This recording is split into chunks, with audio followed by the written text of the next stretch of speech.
to Elder Titan talaga to set up the Lina for the 3 race combo. If you get that once, you will delay yung Lina natin dito sa pagkuha niya ng levels and gold.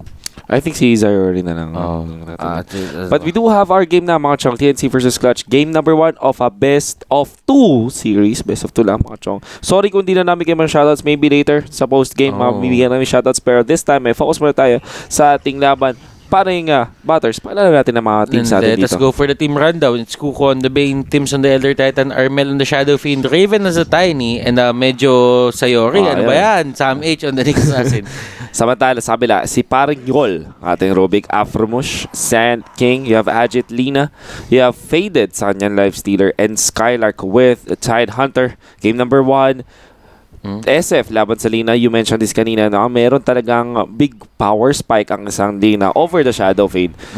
Pero lane-wise, feeling ko overall, medyo nasa lamang Lina. Kasi sabihin natin may Shadow Race kill potential, pero as far as constant damage goes and constant harass, medyo lamang yung Lina doon. Alam mo pare, ito yung ito yung the irony of this patch talaga.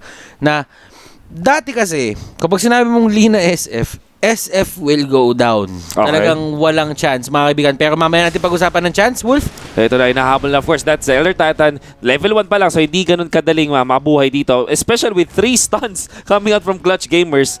Pero nakakuha kami sa I'm hearing a sleep, though. May pinatulog lang dito. Tamang tulog lang. Pero ito, Bane dito, si Kuko, naku, 2 bounty rune din yung nakuha.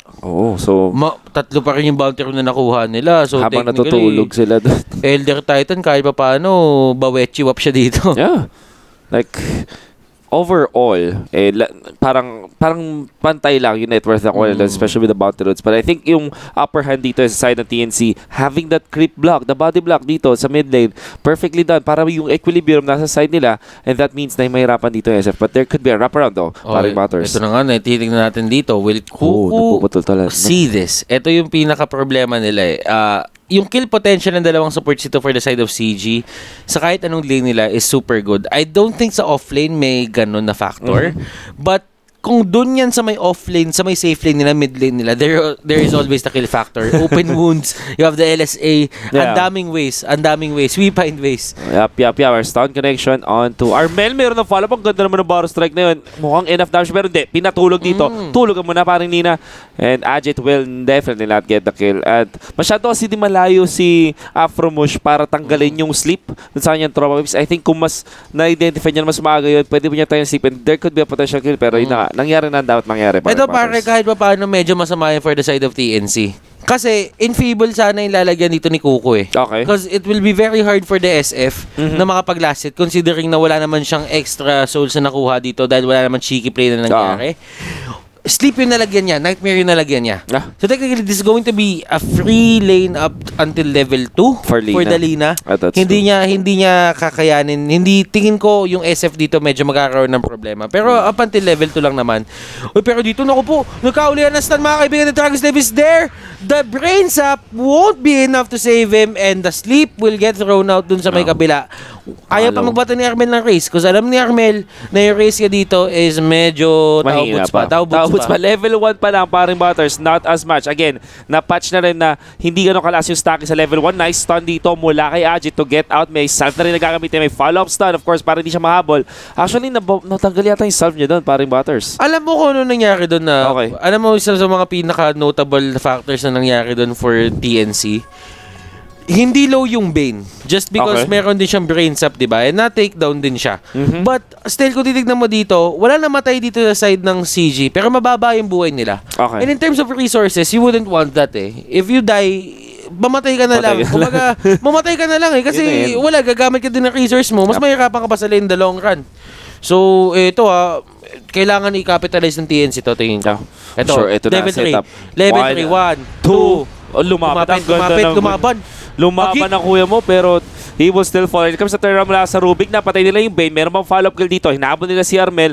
He does have the race upcoming, pero hindi siya maliligtas yan if ever. Unless, of course, maternal kill. Pero meron ng stun dito mula kay Sandkin and Afromush. More than enough to get a kill. We have to commend yung movement is legit. Kasi kung nag-back siya, tatama siya yung 3 race. So, lumaban na lang siya.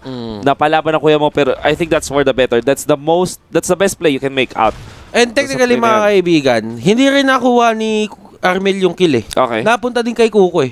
So, nung lumapit bigla si Lina doon, ang sabi ni Kuko, kailangan ko na rin pumatay. There is this sense of urgency na bigla lumabas na we need to kill yung Lina. Kasi kung hindi man makuha yung kill, baka wala nang chance sa next time, sa susunod. Kasi tutumba na rin talaga yung SF doon eh. Wala na siyang choice. Okay.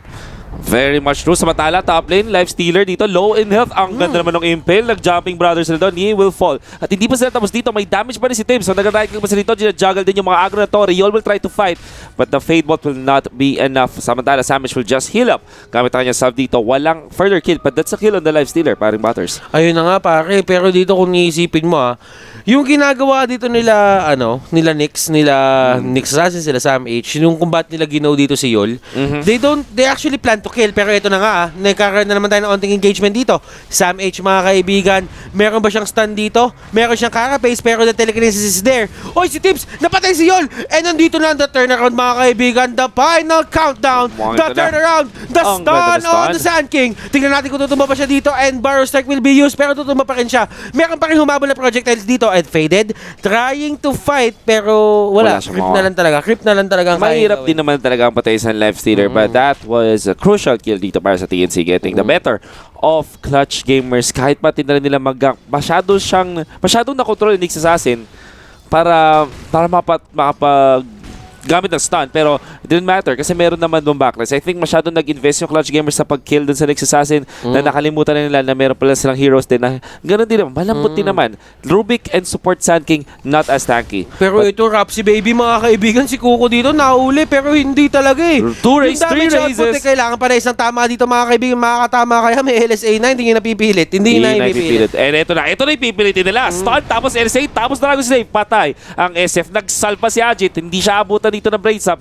at makapagbuhay na siya dito. That was a clutch usage. Well, di naman yung ginamit. Pero alam mo yun, clutch na pagkuha ng raindrop. Sobrang laking tulong. Tulong para pigilan ng SF. Alam mo pare, there's this talaga, difference talaga in supports dito, sa supports dito ng TNC, pati ng CG. Yung CG kasi dito, they're more aggressive. Okay. While for the side of TNC, medyo control. Ito naman, nagkahulihan. Tiny ang pinagtitripan dito ng tatlong member, pero may avalanche toss combination. Afromush mababa buhay, pero Raven wala na masyadong damage dito. Wala na siyang skill, pero ang kunat niya dito, meron siyang one. Meron siya Aquila, pinuputol yung puno. Hinahabol si Afromush, yung target, pero hindi. Napatay na siya dito ng TNC.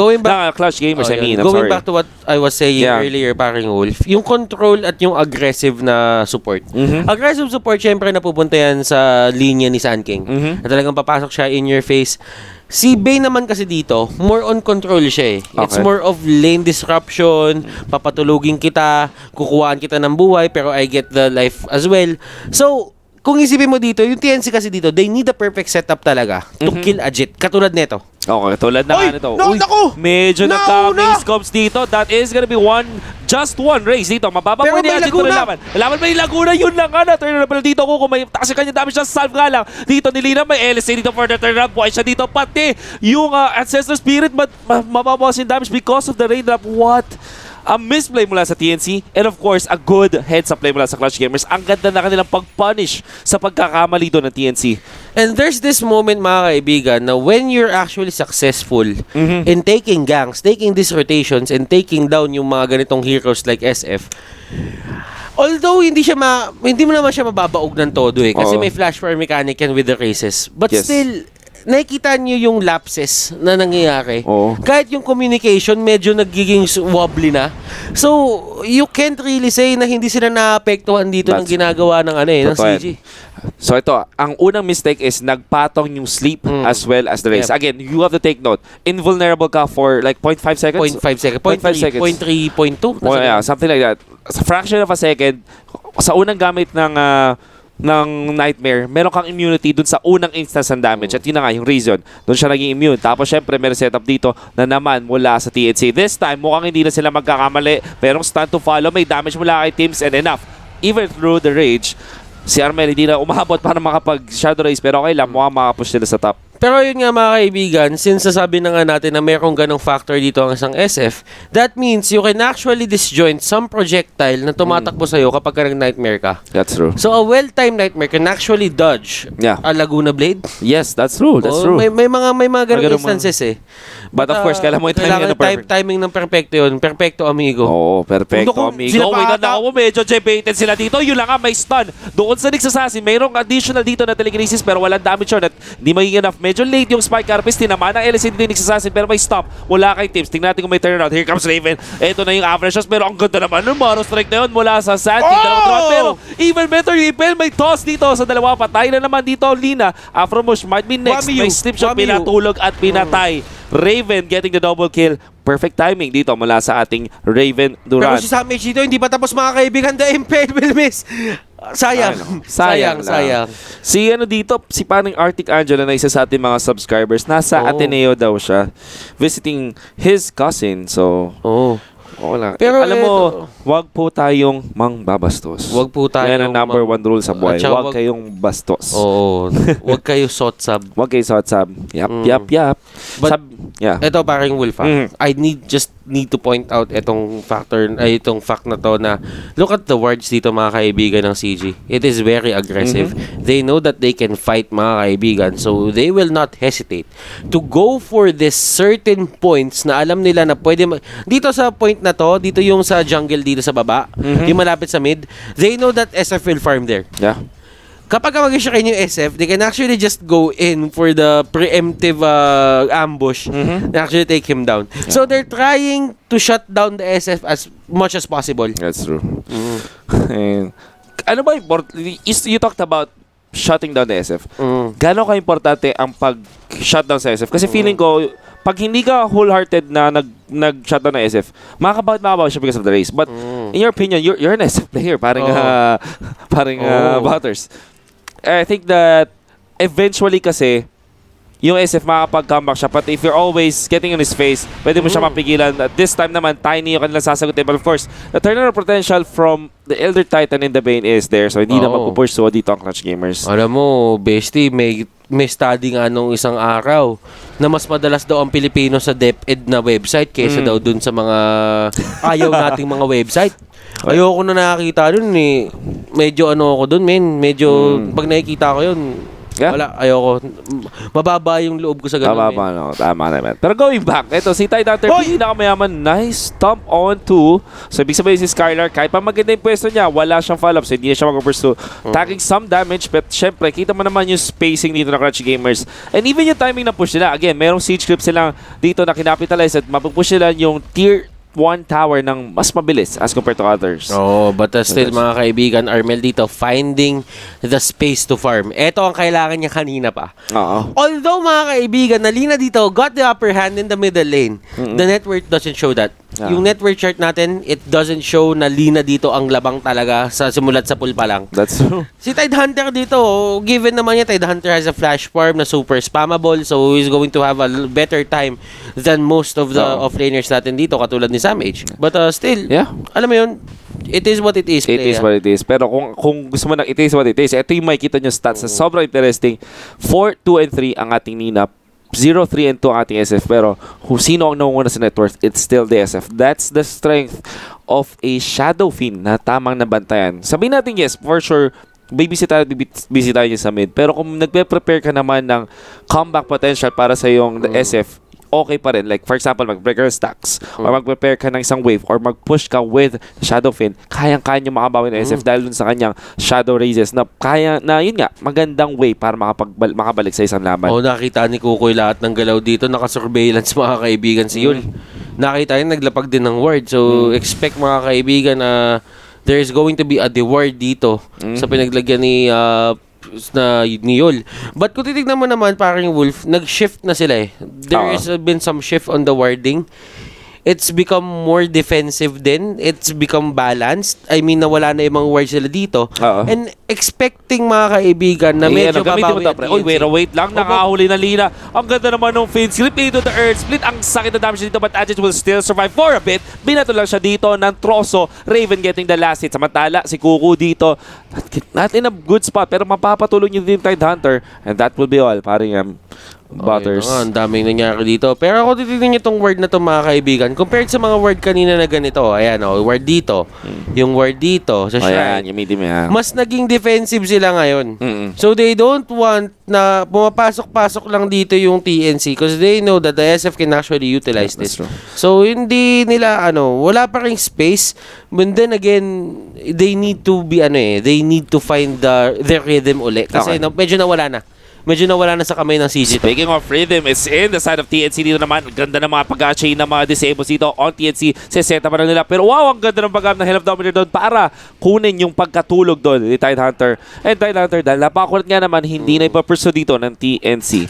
But ito mga kaibigan, sila Yol, medyo... Uy, shoutout pala sa tropa ko si paring Drusan.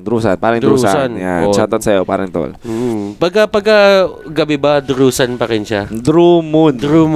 Tandaan mo, Ah. paring Butters, ang kabaliktaran ng mundo ay Sando. Tandaan yan, mga chong. Shoutout doon sa mga... Hindi ko talaga makakalimutan. Tag mo yung konduktor na naiwan na sa hilo niyang bus. Ang tanong ko doon, paano nangyari? Wala na silang konduktor, hindi nila alam kung saan sila bababa. Hindi nila alam kung walang way para makuha nung driver yung pera. Libre sakay. Ganun na nga. Wala Ganun talaga. Pero ito yung Tidehunter na ako po. Makulat ka daw Anong nangyari doon? May Tidehunter kanina doon Pero ito, ang turnaround is gonna be the Baders. Star Split kilometer dito. Shadow Fiend activating ultimate pero walang tatamaan. Sigol, biktima na karasa dito. Tinroso na naman ni parang Raven. Uy, hindi dito tama yan parang Raven. Pero syempre ito tatama. Vendetta doon sa courier. Bukod sa 2 kill, meron pa isang courier at paring Butters. Anong nangyari sa Tide? Alam mo, it's because of the natural order talaga The natural order... ito, pakita natin mga kaibigan. The natural order will give you base armor reduction of 60 and base resist reduction of 60. Sabihin, yung Kraken Shell niya ay medyo naawit, pinakain sa kanya yung buong damage halos. That's true. And wala tayong magagawa. Sorry na parang Jugloid, hindi ko kayang mag-mute ng sunod-sunod. Ganito na lang. Dahil meron ng mga naban dyan, isipin nyo na lang, warning shot na yun, wag na kayo mabasos. If ever we'll see, or I'm gonna contact the mods guys, don't worry. Gigising na yung mga tano natin dyan and syempre sila na yung mag-author natin chat. Sa ngayon, try nyong enjoy ng ating show ng walang cancer. Ayan. Eto. Speaking of cancer, kina-cancer. Race, tan mga kaibigan. Si Ajit, ginagawa mo mga kaibigan. Oh my God, damage will go down. It's not a clean pick-off, but I mean, if you would get a 5-man TP reaction to the mid lane, it's always going to be good kasi Raven is on the bottom lane. And just farming. Napakayaman na dito. Siya yung pinakamayaman na members na player, dito sa ating game. And of course, Shadow Fiend ang pangalawa. Skylark, is this an Invis rune? I think it is. Hindi ko naman, I haven't seen any Shadow Blade. Imis lang. Easy lang. Pero ito, nagkaulian. Nice set reward. Pero grabe, napaalak si Raven masyado dito. Binato na troso, binato ng creep. Grabe, 3-point. Ravage. Grabe dito. Ako si Ravage. Nako po, walang TP si Raven. But of course, binaabakbak siya dito ni Skylark. Ang kunat nga lang niya, huwag niyong pagblinkin yan or huwag niyong paggamitin ni Shadow Blade. Ginamit na shaking and bacon. Shaking and bacon. Naku po, wala mana dito si Raven pero meron siyang Shadow Blade. Nasaan ka, kuya? Nasaan ka, kuya? Iiswama! Naku po, ginamit yung Rabaga. Ako si Ravage at walang nangyari sa Clash Course. Walang nangyaring Clash Course, mamen. At ang kinamit yung Ravage. Ang nangyari lang is nakancel lang yung TP pero wala silang nakuha out of it. Samantala, itong mga TNC ay nagpupush na dito sa mga mid lane with the Shadow Fiend as well as this Bane. But ito na nga mga kaibigan, wala naman si Iiswama dito pero napaiiswama tayo. Tama na pa. Nasan ka, kuya? But eto paring Wolf. Consider Jego, where na you? Huwag ka magkakamali, Jego. Ayan, si Jego! Nagkamali si Jego! Hoy! Jego, where are you going? Huwag kang magkakamali ng pasok, Jego. Pa-shoutout sa video nyo kay Boss Lon, ang angas. Nakita niyo ba yung pera ko doon? Nakita niyo ba yung pera ko doon? Kapag ka nagtapon ka ng pera, kasi, ganito yan. Yung shoot na yon walang take two. Sasabi nila, Yung kasi shot ko to, yung nasilaw ako. Literal na reaction kasi nasilaw talaga ako. Sabi lang, pwede na yun, wag na, next. Ganun na yung ginawa doon sa shooting natin. Ay, nako. But ito mga kaibigan, nasabi ni Basti Wootwoot kanina pa siya, sabi niya, pa-shoutout mo daw ako. Pa-shout mo daw siya sa akin. Shoutout sa'yo, Basti Wootwoot. Paring Basti Wootwoot. Alam mo kasi Basti Wootwoot, siya yung pinaka-hyper sa lahat. At natutuwa naman ako dahil hyper siya. Pero, si Gio at si Sana ay akin lang. Tandaan mo yan, paring Basti. Kasi yung pangalan niya, hyper na may Wootwoot eh. Okay, Wootwoot eh. Napapapa-Wootwoot eh. Oo, napapa-Wootwoot. Silawan ako doon, men. Di ba yung gumanon ako? Silawan ako doon. Tapos sabi na, pwede na yun. Yun na yun. Hindi yun na yung part ko doon. Dapat talaga kasi yung pera ko nun may maliit eh. Oo. Kaya sabi na maganap doon, Uy, may naku, nakatak. no rage can save you. May Earth Splitter dito nakahaba. May damage of course. Ang ganda naman ng counter initiation. Yun na nga, at pinatulog. May carapace nga lang dito at nakulit sila. May sleep na rin doon sa life stealer. Pero hindi, kinidlatan dito. Double kidlat mula sa Clash Gamers. Habang nabal, ang ganda mo ng body block doon. Grabe mo mahuli pa natin si Tips. Grabe naman yung body block. Pero kinulang ng mileage paring Butters. Pero alam mo kung nakikita mo yung natural order paring Wolfo. Oo. Kung nakikita mo yun, ang laki pala ng hitbox yan. That's true. As in, saktong-sakto niya yung bilog Oo, men. Yung hitbox mo kasi sinasabi na dito ni Baron Butters, yun yung parang model. Parang yun yung kinakalculate, kumbaga. Parang hindi mo siya iba't iba siya per unit for sure. At yun yung way mo para makapag-body blocks or mangharang, mang-collide or anything, or tamaan ng skill. Tamaan ng skill. Yun yung kailangan nyo i-consider. Yup. Storytelling uli, sabi ni Jose. Wala kasi si Itay Kuya D. Si Kuya D, siya talaga yung malupit magkwento. Alam mo ba sabi ni Asakay kanina, para daw makapasok ka dun sa mga kwento ni Kuya Wolf, ni Kuya D, kailangan mo daw pag-aralan muna yung The Sound of Kuya D. The Sound of Kuya D. Kung ano yung mga sinasabi niya, kung ano yung mga reaction niya, mga ganun. Pagka natawas mo daw yung course na yun, papasok ka sa advanced course, which is the kwentuhan na with Kuya D. Kwentuhan ni Kuya D. Eto, real talk mga chong. Meron. Kayang magkwento ni Kuya D ng 5 oras dire-diretso. Iba't ibang kwento pa. Ganon siya kalupit. Isipin mo pre. Dumating sa point na yung kwentuhan namin mula sa Dota, naging about yung Pilipinas na magmamahal daw isang tao, pero ito, naku po, nahuli na Shadow Pit. Wala bibi, pero may force stops tropa. Yung Shadow, ito, bibigay niya ang kanyang buhay. Iaalay ang kanyang buhay. Sama pa yung courier na hindi maabutan dito. Armel, try to joke, and Javi na huli nga dito ni Afromush.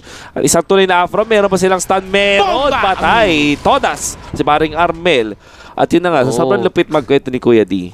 Mula sa Dota, nakonect niya. At sinabi niya sa akin na, alam mo ba, Wolf, may nagmamayari ng Pilipinas. May isang pamilya daw na nagmamayari ng Pilipinas. Sino daw? Nalimutan ko, parang Italian eh. Parang technically speaking, may-ari sila nung lands na sa Philippines. Hay nako. Kinabahan pa na doon sa 20K na post na. Oo. Si Kuya D kasi alam nyo, pag nakita nyo, pag yung nanodosran yung sobrang hyper ni Kuya D, tapos parang, alam mo yun, parang sobrang na yung pagkaka-hype. Minsan mapapaisip kayo, bakit ba ganito ka-hyper si Kuya D? Siguro may pusta. At yun, kita-kita nyo yan kahapon, may ebidensya tayo. Siya mismo nagsabi. Hindi to kwento-kwento lang. But eto, parang Wolf, nagkakaroon ng auto-engagement dito. The Impale, hindi tatama kay Faded dito. Faded will pop the rage in time. Afromush trying to run away as fast as possible, pero the tower shot will be there. TP dito mga kaibigan on the life stealer. Saving private life stealer. Saving private life stealer indeed, but still without the Sand King. You don't have your primary way to initiate. I mean, I'm not saying na ang primary way talaga dito, may dami silang choice eh. Pero kung isipin mo, if you want the Ravage to be sure na mas nagiging mas madali siya, you need to put the Sand King in. Yun talaga yung yun talaga yung pinaka-way. Kasi isipin mo, kung ma-impale mo 3 at makapag-ravage ng 3, at kung nakikita mo naman, wala naman pang stun yung dalawa doon, pwede ka na mag-epicenter doon. Kumbaga yung first pulse mo, mas madali, hindi mo na kailangan mag-dagger-dagger. Pwede mo na lang gamitin yung para tumakas. So sabi nga ni Paring Majin, paganda ng setup. Paganda ng setup. Alam mo, setup mo na yun eh. Setup mo na kaya yan. Baka setup ang ganda naman ng setup dito mula sa Clutch Gamers. Nice scan from their side. So wala makukuha dito ang aggression mula sa TNC, of course, rotation. But slowly and surely, si SF na po pinamayaman, sumusunod na si Lina, nakabawi na siya dito sa kahirapan. While si Raven naman, constantly nandun pa rin sa top. Hindi na siya ganun, hindi siya yung pinakamayaman, pero way up there pa rin. You know? Alam mo, hindi nangahalata dito na si Armel biktima ng karasan ng mga unang stage ng game eh. Hindi na halata. Nasa taas na siya. Oo. On top of everything, mga kaibigan. Pero nasa mali yung smoke dito ng TNC.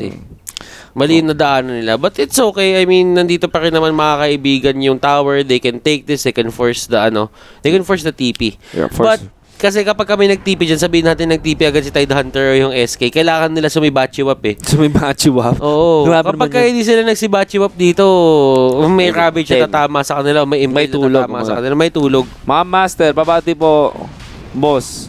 Pabati po, birthday ko ngayon. Happy birthday sa'yo, magtotokwa. Alam mo, saludo ako sa mga magtotokwa.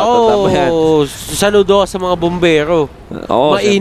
Lagi nilang pinapalamig ang dance floor. Tama dyan. Si paring Midnight po nagpapahinga. Wala lang kasing boses si paring Midnight. Pero don't worry, hindi siya galit sa'yo. Hindi galit yun. Si Midnight, lagi nakangiti yun 24/7. Okay. Tamang spacing dito. Tamang saikuhan. Sabi nga ni Boss Lon, huwag kang magkakamali ng pasok, Diego. Asan ka, kuya? Otherwise. Asan ka, kuya? Asan ka, kuya? Saan ba talaga nakapusakapon si Kuya D? Siyempre, nakita niyo naman. Ito kasi kwento pa rin, Butters. Alam ko naman nanonood ka, pero para sa mga hindi nakakaalam, isipin mo, panalo na ng 26,000 net worth lead ang execration. 2 barracks down sa side ng Geek Fam. Okay, di lamang na lamang, right? So, sabi dito ni paring Carl, lamang naman, kuha ko ng Divine Rapier. Kumuha siya Divine sa kanyang Gyrocopter. May kalaban na Morphling na pwede siyang gayahin. Mind you, paring Butters. At syempre, 30 seconds, matapos siya makuha yung kanyang Divine, ayun, napita siya. Na-hold up. Tamang hold up. E di syempre, Divine napunta kay Morphling. Ayun, tumagal na 60 minutes yung laban. Tapos natalo na sila. Hindi naman. Eventually, kasi nanalo pa rin. Ang hirap Ang hirap mag-push out from the side of Geek Fam eh. Oo. Tapos bumili na lang din ng pangalawang Divine si paring Carl, si Kuya Carl mo. Ayun na. Uy, pero ito. Naku po, medyo kailangan humanap ng TNC ng opening dito. Si Kuko Natix nandito sa may taas. Ay, sa baba, kailangan natin maghanap, mga kaibigan, ng unting opening dito. Eto na, susubukan nila mag-Wami U. And that was perfectly timed. I mean, hindi nila mapapatayan ng ganong kabilis eh. Mawawala muna yung rage bago magkaroon ng kapatayan dito, mga kaibigan. SM dito with the Requiem of Souls. Tingnan natin, mga kaibigan, anong mangyayari. Ender Titan dito with the Earth Splitter. Ano ba nga ang gagawin dito ng CG? Kundi tumakbo, mga kaibigan. Wala magwawapi na to. Uli kay bata po. Naku po. Patulog ka muna. Cool down lang. Cool down lang. May rabag ka pa eh. May rabag ka pa eh. Gagamitin mo ba? Lalabang ka ba? Pipilit mo ba? Andito si Lina. Lalaban naman pala. Hindi susuka sa armis. Wala. Hindi nila alam. Pero 4. Okay. Ito sobrang lupit. Paring Butters. Hindi ko alam pero mukhang sinukat ni paring Armel. Kasi nandun siya, dito banda. Sundan niyo yung mouse. Dito siya banda. Nandyan. Nag-Requiem of Souls. Na last hit pa niya yung life stealer. Ganon kalupit, men. Ayan nahuli niya. Ilang damage lang yung na-deal niya doon, men. Ayaw. Pero na-steal na-snatch ni Raven. Na-snatch pa. So ito na nga, mga kaibigan, hindi biktima ng pelikulang Pilipino dito si Armel. Kasi merong pelikulang Pilipino, sinukat ko ngunit kulang. Siya sinukat ngunit sakto. Hindi siya biktima. Hindi ko alam kung... Kasi, I mean... Siguro alam niya, sa kaka-SF niya na kahit mag-requiem siya dun sa ward spot na yun, sa particular ward spot na yun, tatama siya sa Roshan. Maybe that's it. Pero syempre, sobrang sakto nung pagka-ulti niya, tinamaan siya no life stealer. And wow. You also have to take note na maganda rin naman overall play ng TNC. Like, they were able to snatch their ages for themselves. Tama yung kanilang timing dito. And of course, hindi na nila napagamit na mga ultimates dito yung clutch gamers like the Ravage, for example. Kasi sa totoo lang, yung positioning dito ng TNC, it wasn't really good for the Tidehunter Ravage Kasi meron sa kanila nandun sa may high ground, meron si Armel nandun sa super high ground. si Raven nandun sa harapan, yung Bane nandun sa may pinakalikod. So technically, kung hindi ka din makakapasok with the dagger, Oo. Which I don't think na meron siya dito. Wala, hindi din niya makakahuli na maganda doon. Pero si Draven dito, nakadelete na isa. Mukhang may turnaround dito. Mukhang Bane ang kanilang target. Pinatulog ito. Just like V-Ball, tapos may patulog. Mukhang boy si Coco dito for a while. Pero naman siya, uy, kabin! In Ultra Instinct, man. In Ultra Instinct. Kinami-hami wave sa mukha. And that will be a kill dito para sa Clutch Gamers. At least to fend off TNC. Pero again, TNC still has got the lead. Sabi ni isang viewer natin, credits naman sa sa Echo Stop. Well, actually, na-credits natin yun eh. Maganda. Nabigyan natin ng credit yun. Nasabi nga natin, paring Wolf, na ang ganda ng timing niya. Yes. Kasi, kahit mag-enrage doon, bigla-bigla si Lifestealer, hindi niya rin mapapatay agad yung Roshan. So, sabihin, hindi niya din mapupulot agad yung Aegis. That's so, true. That is very much true. Pero thanks for pointing it out. Yeah, tama. Good thing that you pointed it out. Also, dun sa stop, ito lang yung stop, pag na-meet niyan with your Ancestral Spirit, wait lang. Grabe naman yung dagger na yun. Grabe naman yun. Alam mo yung Kawari technique yun, man. Parang ganda. Pero going back dun sa Echo Stop, kapag ginamit na sa Spirit mo, meron din siya 100% magic resistance reduction. So, ibig sabihin, yung base na magic resistance ng kalaban mo, wala. Yung 25%. Right? So, totally out of the table yun. Which also means na yung damage ni SF na magic type, allegedly the Requiem of Souls, ang taas pa rin ng sobrang, kahit pa yung Lifestealer, nasaktan talaga siya doon. Alam mo, kapag minsan, kahit na malayo, nasasaktan ka pa rin. Mga dyan. Kahit hindi mo nakikita, nasasaktan ka pa rin. Kaya tandaan nyo, ang pag-ibig ay parang si Enchantress. Huwag mong dadaganan kung hindi mo kaya panindigan. Yan. Tama naman. Wag yun. Anyways, walang TP. Diba? Bibili yan. Easy ka lang. Habang may TP. I am a pro player. I'm a pro player. Tama t-shirt lang. Friends grip o pills grip? Fiend. Yun yung basa. Fiend. Yung friend ay kaibigan yun. Yung Fiend, no discrimination sa mga Fiend. Pero pwede ka naman maging tropa yung mga Fiend. Pero generally speaking, most of the Fiends are bad guys. Fiend, F-I-E-N-D. Yan. Alam mo, may bago ako natutunan. Bakit daw si Enchantress? Kasi pag lumayo ka, mas masakit. Alam mo ba, ano yan?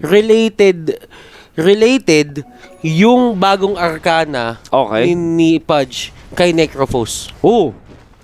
Kung gusto nyo malaman, mga kaibigan, sige. Pakiramdam ko, lutuin na natin to. Ano yung may title ka dun Kwentuhan with Kuya din. Hindi. Mayroon ka ng title nun. Naganda ng title nun. Naalala ko Basta, maalala ko yan. Nakasulat lahat sa notebook ko yan. Sige. Okay. Official business. Okay.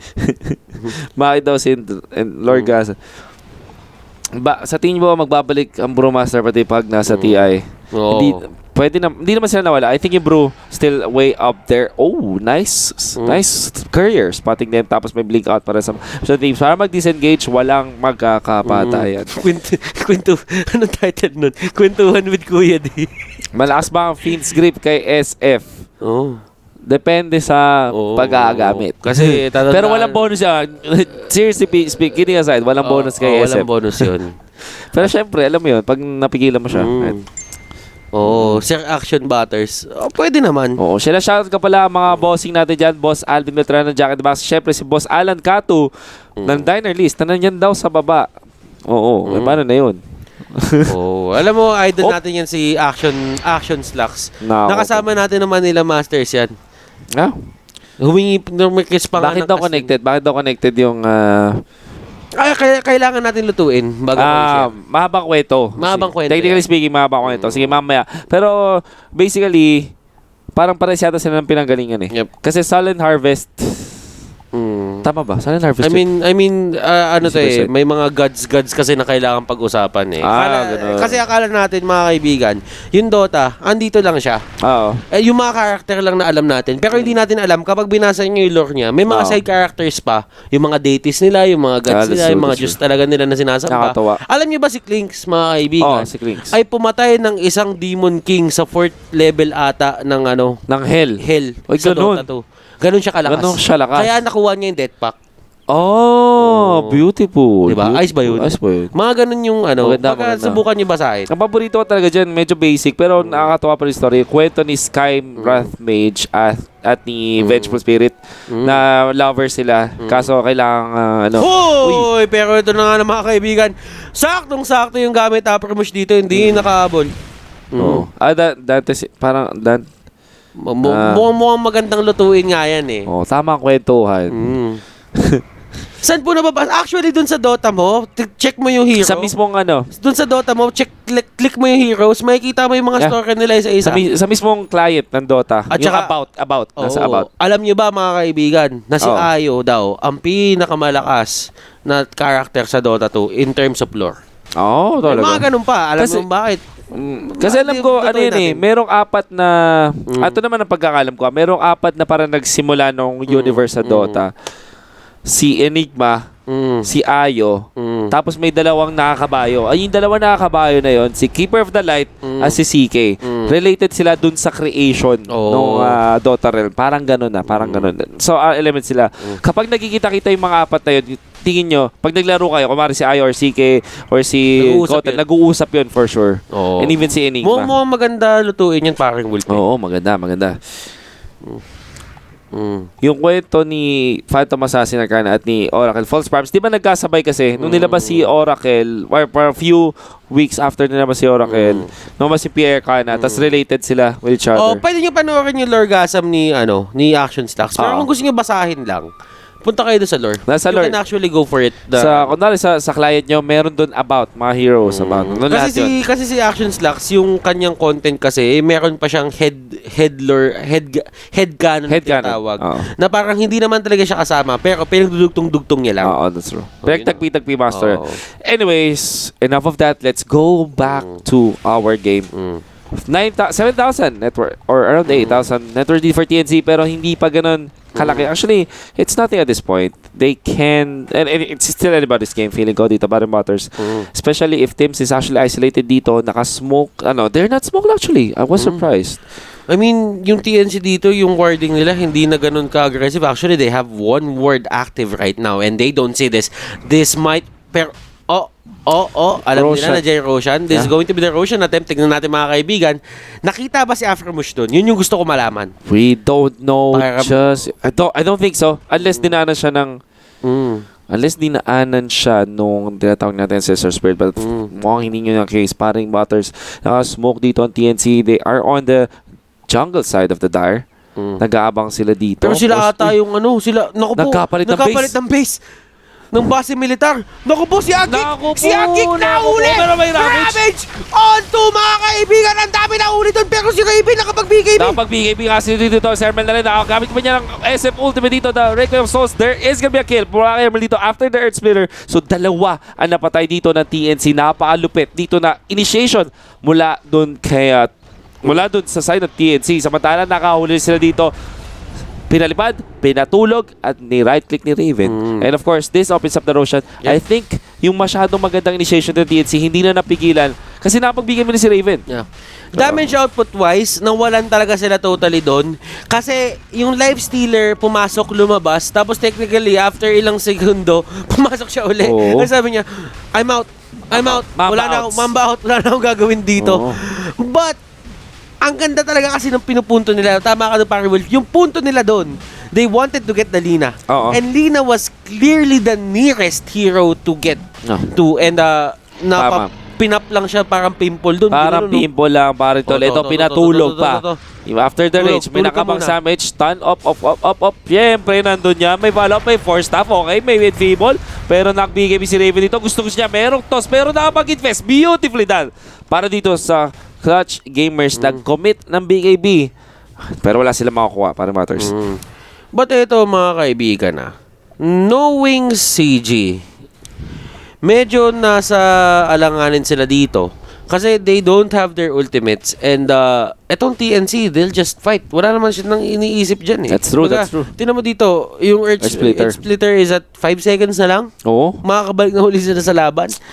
At meron siyang Vanguard, para Matters, mind you. Hindi siya ganun ka-reverse. I like the decision mula dito sa supports ng TNC na medyo mag-tank up. Kasi if you think about the life stealer Infest bomb combination with the Nullfield and everything in between Laguna, gusto nila mag-burst down. Pero yung added layer of defense mo with the Vanguard, HP, na makukuha mo, mag-survive ka ng 1 second or more, that's actually a lot para sa teams. Alam mo yun pare, parang you're analyzing the situation ngayon for the side of TNC. Na alam dito si Baby Boy. Si Baby Boy yan, si Tap.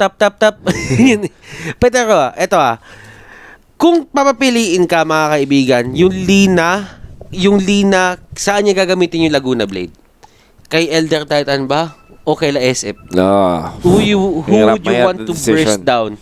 So, sabi dito ni Elder Titan, sige, i-burst down mo ko, but still, kahit sabihin mo ako yung pinakamadaling target mo, pagka ginamit mo sa akin yun, mahirapan ka sa SF tsaka sa That's sa true.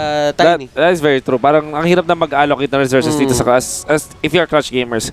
Kasi meron na 5v5 engagements. Sabihin natin kung ma-pick of style, for sure, okay, sulit talaga kahit kanino para makapag-burst na. Pero in full-blown team fights, ang hirap na mag-decide dito for clutch gamers. At ang like the decision for TNC, pero wait lang, mapapatay din Ben. I like the decision para sa TNC kasi nag-group up pa sila as 5. Making sure na wala mong bitas. Siguro dito napipitasan sila ng isa kasi kailangan nilang mag-answer sa isang push. But overall, when the team fights do happen, they make sure na 5 sila, walang mapipitas ang clutch gamers. And I can actually say, Wolf, na medyo malapit to dun sa isang mechanic ng ibang laro. Hindi ko na sabihin kung anong laro, baka magwala sila dyan. But you call it threat assessment. Threat assessment. Nice. Na technically, iniisip na mo kung sino yung pinakamalapit sa'yo at pinakamalakas sa damage output, yung pwede magtumba sa'yo. Okay. So technically dito, mga kaibigan, threat din si Elder Titan Kasi Elder Titan amplifies everything na meron yung buong team mo.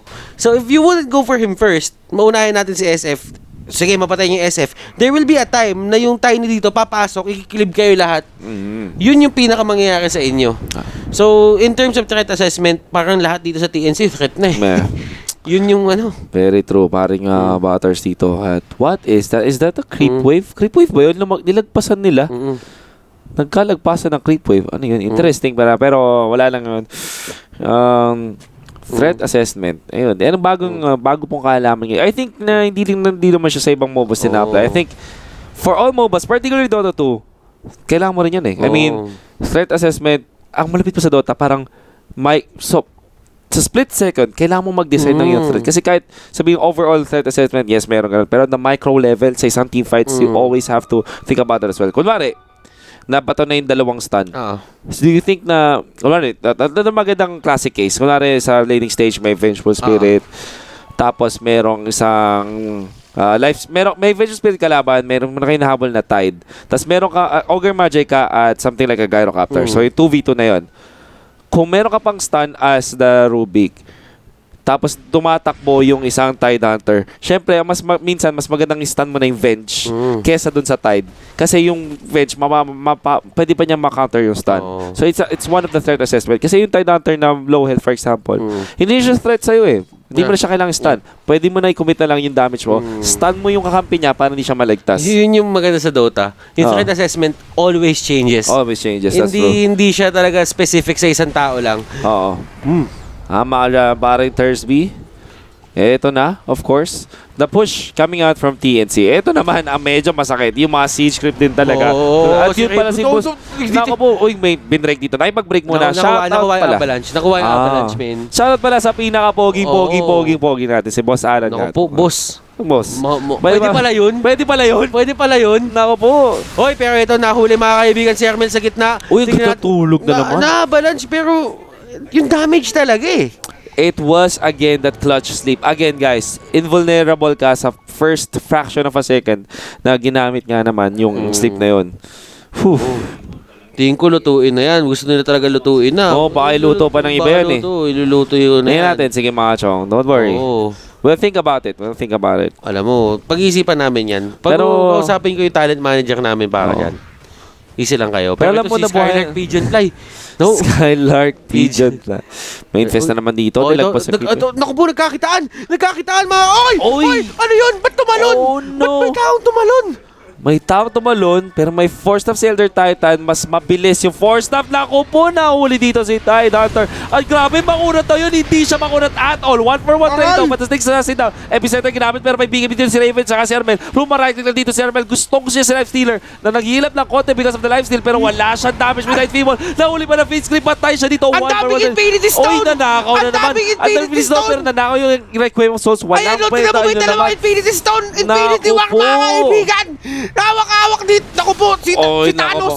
Si Thanos nandito na pala sa ating laban. Si Thanos ilong! Touch. Uy, nice ravage! Here comes a turnaround. Dalawa yung nahuli ni Ajit dito, pero ang kunat ni Raven masyado. Sa mga laban, meron dito lifesteal si Armel actually from the Night Kings. Meron batong may trosong binato, pero hindi natama kay Tidehunter.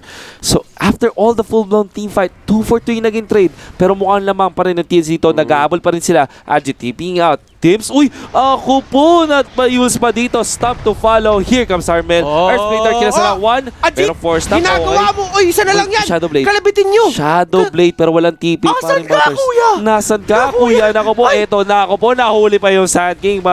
Si Thanos. Nakuha ka na yung dalawang Infinity Gem. Okay. Nalaglag yung dalawa. Ito. Naka-AO6 na si ano. Ang lupit na ako. My goodness. Sa lahat ng nangyari yun, isa pa rin ang natirang fact, paring Butters. Ang pogi talaga ni Boss Alan Gato. Totoo yan. Pero alam niyo mga kaibigan, yung Requiem of Souls kasi, kapag kinuha mo siya, kung ilan yung souls ng SF nung kinuha mo siya, yun yung sumasabog. Exactly. So, ibig sabihin, kunyari kanina, 36 souls yung meron yung SF. So, technically, 36 souls din yung meron yung Rubik nung binato niya yun. That's true. Same damage scaling. Totoo po yun. Pero syempre, kulang pa rin yung damage niya kasi meron nga naman mga BKBs up on the TNC side and may makunat ka rin man siya.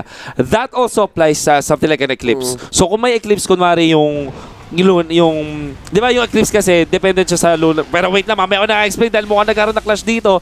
Crimson Guard activated mula sa TNC. No BKB just yet. Nag-rage lang yung Lifestealer. Roman click dito yung SF, yung si Armel. Freely hitting doon sa may barak sa atin. Stop tumama dito kay Rubik. Wow, follow up. Glyph activated. Pero may blink na dito si Raven. Mukha siya si Yol. Will be broken down. Dahil doon sa Avalanche toss. May magandang BKB dito para pigilan. Stand na all the while that's happening. Napag-push dito sa paring SF doon sa may bottom lane. Able to take down the barracks. And Raven will be safe from any sort of harm. Pero ito pare So yun nga, yung Rubik, pag nanakaw niya yung Lucent, yung Eclipse, kasi di ba Eclipse, dependent sa Lucent Beam. Kung ano yung damage ng Lucent Beam, doon siya nakatpere. Pero wait lang, merong arrow strike dito. After left center, Savage with the Aeon disc. Armel will turn around. There's a BKB. May satanic meron naman dito. Kailan? At saan? Tatlo ang napatumba. At sa paanong paraan? Na-face grip pa kay paring Lifestealer at hindi siya nakapag-right click siya. Ay namatay. Afromush die back dito. Merong magandang tulog. Actually, that's from the opponent but that will amount to nothing. Dahil ang TNC nakakuha na ng 4 na kill. At yung balak sa kanilang target dito. Make that 5. Because of the dieback, and GG has been called TNC with a 1-0 lead over Clutch Gamers. And ang pinaka naiisip ko lang dito na ginagawa ng TNC talaga kaya hindi pumapanig sa Clutch Gamers yung clash is because Tidehunter laging pitas. Tidehunter laging nabibigyan ng kung ano-ano at saan-saan. Kasi may ano din natural order. Sobrang na-nullify yung Tide. Kasi Tide banks on being tanky, having all of those resistance, physical, magical maybe because of the items. But overall, nakadepende ang isang Tidehunter sa kanya pagkakunat. Pero dahil meron ng Silver Edge, at meron na rin natural order, nakita mo kung kano kabis siya na shutdown ng TNC. I mean, yun talaga yung yun talaga kasi yung pinaka-puso nung lineup dito ng CG na you have the Tidehunter para mag-counter-initiate o mag-initiate. Yung centerpiece nyo lahat.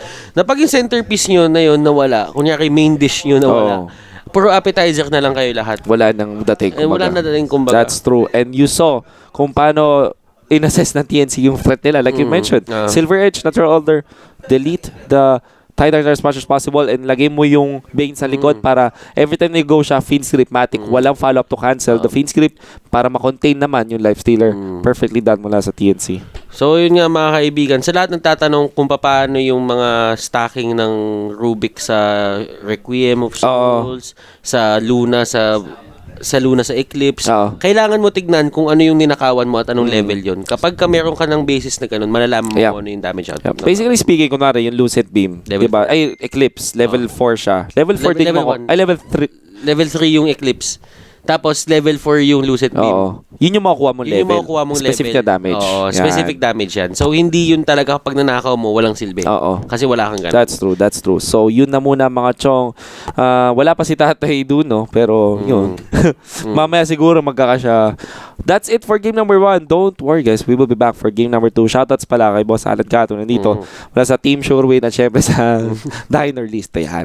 At syempre, sama na natin si Boss Alvin Beltran ng Jack Max. We will be back after the short break for game number 2 of TNC versus Clutch. And until then, wag muna kayo alis dyan. See you.